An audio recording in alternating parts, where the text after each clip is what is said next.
Assalamualaikum warahmatullahi wabarakatuh. Perkenalkan, nama saya Denis Bunga Segar Nolaili, NIM A21190071 dari kelas B. Saya akan menjelaskan modul pembelajaran akuntansi dasar secara singkat. Semoga membantu. Pada materi 1, kita akan menjelaskan tentang definisi akuntansi. Menurut American Accounting Association atau AAA, akuntansi adalah proses mengidentifikasi, mengukur, dan melaporkan informasi ekonomi untuk memungkinkan adanya penilaian dan keputusan yang jelas dan tegas bagi pihak pemakai informasi. Sedangkan menurut American Institute Certified Public Accounting atau IPA, akuntansi adalah proses pencatatan, penggolongan, dan peringkasan transaksi kejadian yang tepat atau berdaya guna dalam bentuk satuan uang dan penafsiran hasil proses tersebut. Bidang akuntansi keuangan, financial accounting, akuntansi biaya, biasa disebut cost accounting, akuntansi manajemen accounting, akuntansi pemeriksaan sering disebut auditing, akuntansi pemerintahan biasa disebut government accounting, akuntansi perpajakan sering disebut tax accounting, akuntansi anggaran, budgetary accounting, sistem akuntansi sistem. Pihak-pihak yang membutuhkan informasi. Pada pihak-pihak yang membutuhkan informasi ini terdapat 2, yaitu dari pihak intern. Pihak intern adalah pimpinan perusahaan atau manajemen. Manajemen menggunakan informasi akuntansi sebagai dasar untuk membuat perencanaan, membuat kebijakan di masa yang akan datang, mengadakan pengawasan terhadap kegiatan-kegiatan perusahaan yang dikelolanya dan mengetahui tingkat keberhasilan yang dicapainya. Sedangkan untuk pihak ekstern yaitu antara lain pemilik perusahaan, investor, kreditur, pemerintah, dan karyawan. Jenis-jenis profesi akuntansi. Jenis-jenis profesi akuntansi di bidang akuntansi berdasarkan profesinya. 1. Akuntan publik atau public accounting adalah akuntan swasta yang menyediakan jasa pemeriksaan terhadap laporan keuangan serta memberikan jasa kepada pihak yang memerlukan. 2. Akuntan intern atau private accountant adalah akuntan yang bekerja di sebuah perusahaan dan menjadi bagian dari perusahaan. 3. Akuntan pemerintah atau government accountant adalah akuntan yang bekerja pada badan pemerintah, perusahaan negara, bank pemerintah, Direktorat Jenderal Pajak, dan Direktorat Jenderal Pengawasan Keuangan Negara. 4. Akuntan pendidik adalah akuntan yang bertugas dalam pendidikan akuntansi, yaitu seperti mengajar, menyusun kurikulum, dan melakukan penelitian di bidang akuntansi. Jenis dan bentuk badan usaha. Jenis perusahaan pada materi ini menurut kegiatan usaha, perusahaan digolongkan menjadi 3 jenis, yaitu 1. Perusahaan jasa, yaitu perusahaan yang kegiatan usaha memberi layanan jasa untuk konsumen. Misalnya perusahaan asuransi, perusahaan akuntan, kantor akuntan, kantor notaris, bank, dan lain-lain. 2. Perusahaan dagang, yaitu perusahaan yang kegiatan usaha membeli barang untuk dijual kembali tanpa mengubah bentuk asli. Misalnya toko, penyalur, dan lain-lain. 3. Perusahaan industri atau manufaktur, yaitu perusahaan yang kegiatan usaha mengolah bahan baku menjadi barang setengah jadi maupun barang jadi dan kemudian dijual untuk memperoleh keuntungan. Bentuk usaha. 1.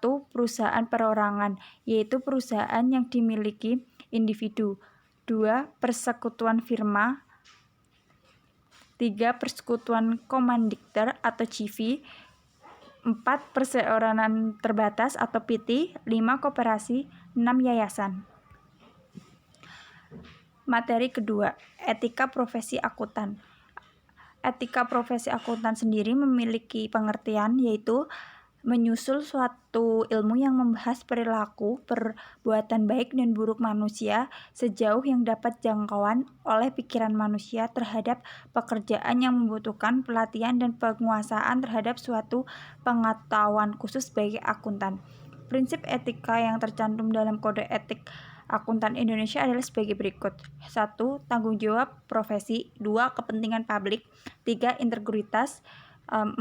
Objektivitas. 5. Kompetensi dan kehati-hatian. 6. Kerahasiaan. 7. Perilaku keprofesian. Tahapan siklus akuntan. Ketiga tahap siklus akuntan sendiri adalah 1. Tahap pencatatan atau penggolongan. Pada tahap ini diperkenankan pencatatan bukti transaksi keuangan. 2. Transaksi peringkasan laporan keuangan, yaitu ikhtisar laporan keuangan.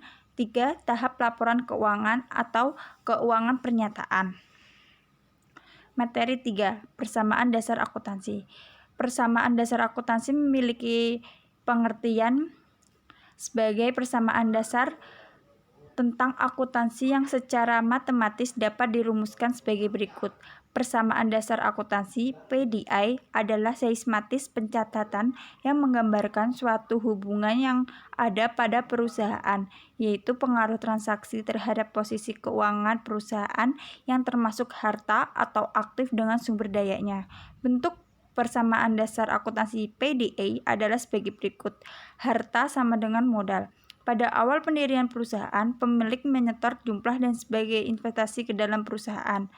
Dalam perjalanannya, harta perusahaan dapat diperoleh dari peserta lain, yang biasa disebut kewajiban atau utang, sehingga bentuk persamaan dasar akuntansinya akan menjadi harta sama dengan utang plus modal. Unsur-unsur persamaan dasar akuntansi. Unsur-unsur persamaan dasar akuntansi terdiri dari 1. Harta atau aktiva aset. 2. Utang atau liabilitas. 3. Modal atau owner's equity. 4. Pendapatan atau revenue. 5. Beban expenses. 6. Price drawing. Bentuk persamaan dasar akuntansi. 1. Keseimbangan antara harta dan modal. Harta merupakan kekayaan yang dimiliki oleh perusahaan dan merupakan sumber pembelanjaan untuk melakukan kegiatan usaha tersebut. Oleh karena itu, harta harus sama atau seimbang dengan sumber pembelanjaan. 2. Harta sama dengan utang ditambah modal harta perusahaan yang digunakan sebagai sumber pembelanjaan dalam kegiatan diperoleh melalui dua sumber, yaitu dari pemilik dan kreditur. Fungsi persamaan dasar akuntansi. Fungsi persamaan dasar akuntansi sendiri yaitu persamaan dasar akuntansi berguna untuk mengetahui perubahan kekayaan dalam perusahaan setiap terjadi transaksi dan mengetahui beberapa yang telah digunakan dan dibelanjakan dalam satu periode akuntansi. Pengaruh transaksi keuangan terhadap persamaan dasar akuntansi. Pengaruh transaksi keuangan terhadap persamaan dasar akuntansi. Setiap transaksi keuangan akan memengaruhi posisi keuangan perusahaan.